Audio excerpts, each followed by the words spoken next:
Bonjour à tous, vous écoutez l'émission Compte à rebours présentée par Thérèse Pan pour Radio Taïwan International.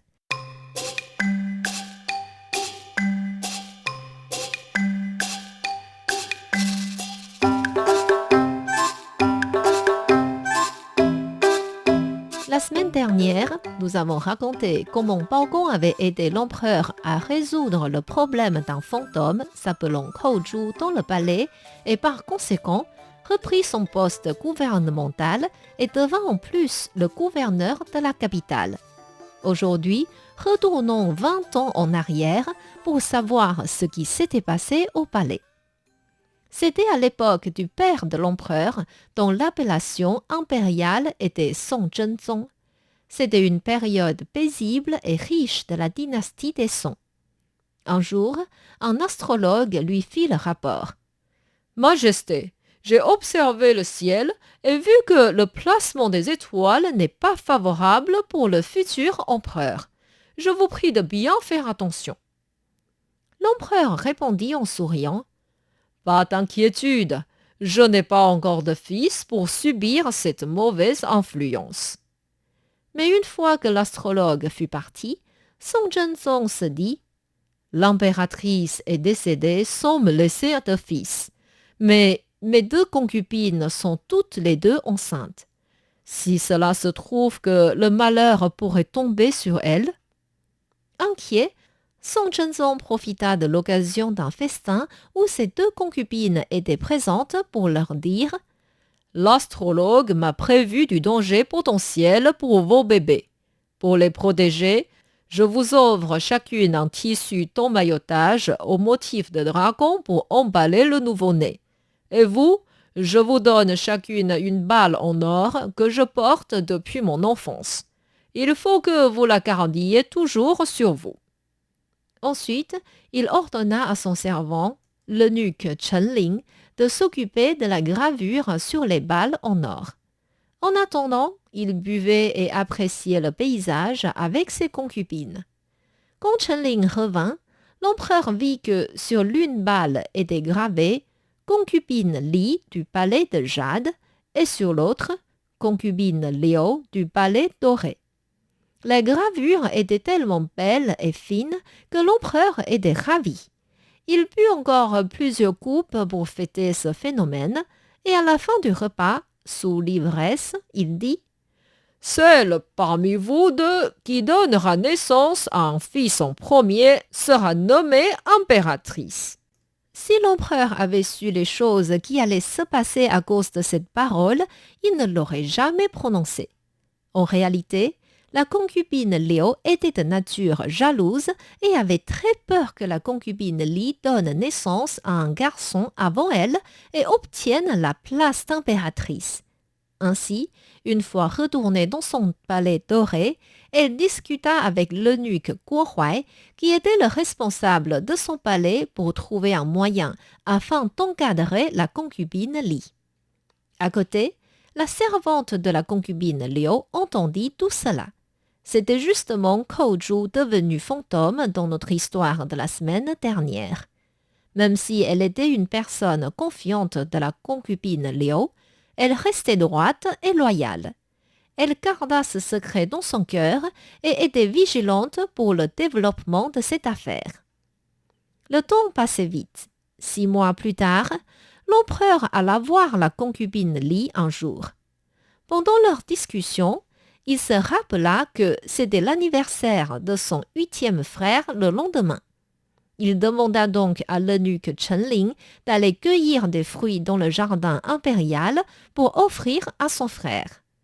Peu de temps après que Chen Ling fut parti, la concubine Li commença à avoir des contractions. Devinant qu'elle allait bientôt accoucher, l'empereur quitta tout de suite le palais de Jade et ordonna à la concubine Liu d'amener une sage-femme pour aider à l'accouchement. Tout comme ce que la concubine Liu avait prévu, elle alla au palais de Jade avec l'eunuque Guo Huai et la sage-femme qu'elle avait employée. Celle-ci prit avec elle une boîte de nourriture dans laquelle se trouvait en réalité un chat dépouillé. Il programmait de remplacer le nouveau-né, si c'était un garçon, par ce chat et mentirait aux autres que la concubine Li avait accouché d'un monstre. Effectivement, la concubine Li donna naissance à un garçon. Pendant qu'elle perdait connaissance à cause de la douleur, les trois complices emmaillotèrent le prince avec le tissu au motif de dragon, le mirent dans la boîte de nourriture et le ramenèrent au palais doré. La concubine Liu demanda à sa servante Kouzhu de cacher le prince dans un panier pour l'amener dans le jardin impérial, l'étrangler et le jeter dans l'eau sous le pont. De peur que sa maîtresse confie cette charge à une autre personne, Kouzhu prit courage et amena le prince au lieu indiqué. Au bord de l'eau, Kouzhu raisonna avec inquiétude. « Cela fait si longtemps que l'empereur attend un fils, et enfin maintenant la concubine Li lui donne un successeur. Si je tue le prince, je me culpabilise toute ma vie. Mais je ne peux rien faire pour aider cet enfant. Tant pis, je vais sauter dans l'eau avec lui, au moins pour montrer ma fidélité à l'empereur. » Lorsqu'elle s'approcha de l'eau, elle vit l'eunuque Chenling arriver et fut soudainement soulagée. En réalité, ce Chenling était un homme juste et enthousiaste. Si quelqu'un pourrait sortir Kouzhu de son dilemme, Chenling serait le meilleur candidat. Cet eunuque était étonné de voir Kouzhu porter un bébé dans ses bras, ayant l'air soucieux, et voulait savoir ce qui s'était passé. Une fois entendu toute l'histoire et qu'il vit le tissu d'emmaillotage au motif de dragon comme preuve, Chenling crut aux paroles de Kouzhu. Il proposa de mettre le bébé dans le coffre de fruits pour le sortir du palais. Au niveau de la taille, c'était juste bien. Mais le bébé se mit à pleurer fort. Chenling et Kouzhu ne pouvaient qu'essayer de calmer l'enfant et de prier bien fort le ciel pour que le prince puisse quitter ce lieu en paix. Finalement, Chenling ferma le coffre de fruits, le scella avec une feuille signée par l'empereur et s'avança vers la sortie du palais. Soudainement, quelqu'un l'appela par derrière. « Attendez, la concubine Liu voudrait vous voir. » Chenling se retourna et vit que c'était Guo Huai. Contre sa propre volonté, Chenling ne pouvait que suivre Guo Huai et alla voir la concubine Liu. Dans le palais doré, la concubine Liu buvait du thé tout en regardant Chenling de la tête jusqu'aux pieds. Et elle demanda « Où vas-tu? Qu'est-ce qu'il y a dans ce coffre? Pourquoi y a-t-il le sceau de l'empereur dessus? Demain, c'est l'anniversaire du 8e frère de l'empereur. Sa Majesté m'a donné l'ordre de lui amener des fruits du jardin. C'est pourquoi il y a le sceau impérial sur le coffre. » Y a-t-il autre chose dans le coffre? Si tu oses me mentir, tu sais ce qui t'arrivera. À ce moment-là, Chenling mettait déjà sa propre vie derrière. Il répondit calmement. Il y a seulement des fruits dans ce coffre et rien d'autre. Si vous voulez vérifier, je peux ouvrir le coffre. Et il tendit la main vers le seau comme s'il voulait l'enlever. Attendez! Ne sais-tu pas que personne ne peut enlever le sceau de l'empereur sans son accord? Puisque c'est comme ça, tu peux partir. À peine Chenling se retourna, elle dit « Retourne-toi !» Elle regarda de nouveau Chenling avec attention, sans trouver de défaut, et le laissa enfin partir. Chenling quitta enfin le domaine du palais et se précipita d'aller au palais du sud du 8e frère de l'empereur. Après la salutation, Chenling se mit à pleurer et tomba à genoux. Le 8e frère devina que Chenling voudrait lui confier quelque chose et demanda à tout son personnel de quitter le hall. Enfin rassuré, Chenling raconta tout au frère de l'empereur et ouvrit le coffre de fruits. Comme si le bébé voulait se plaindre, lui aussi commença à pleurer fort. Le frère de l'empereur prit tout de suite le bébé et amena Chenling dans la chambre de sa femme pour discuter ce qu'il faudrait faire. Finalement, ils décidèrent de garder l'enfant pour le moment au palais du Sud et de l'élever comme le fils du frère de l'empereur.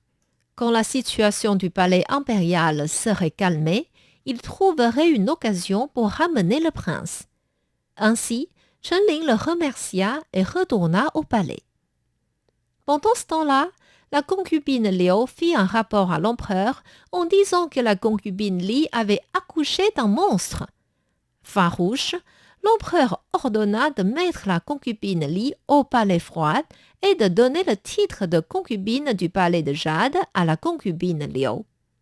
La pauvre concubine Li ne pouvait que porter cette accusation et rester dans un palais où l'empereur n'irait jamais.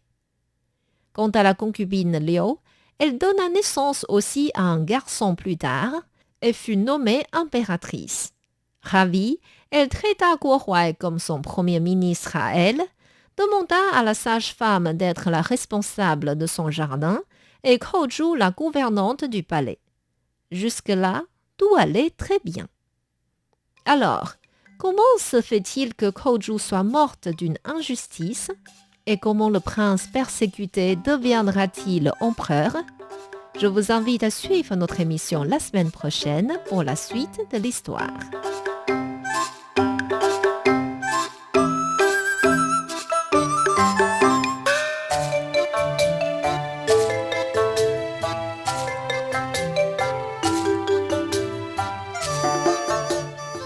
C'était Conte à rebours présenté par Thérèse Tan sur les ondes de RTI.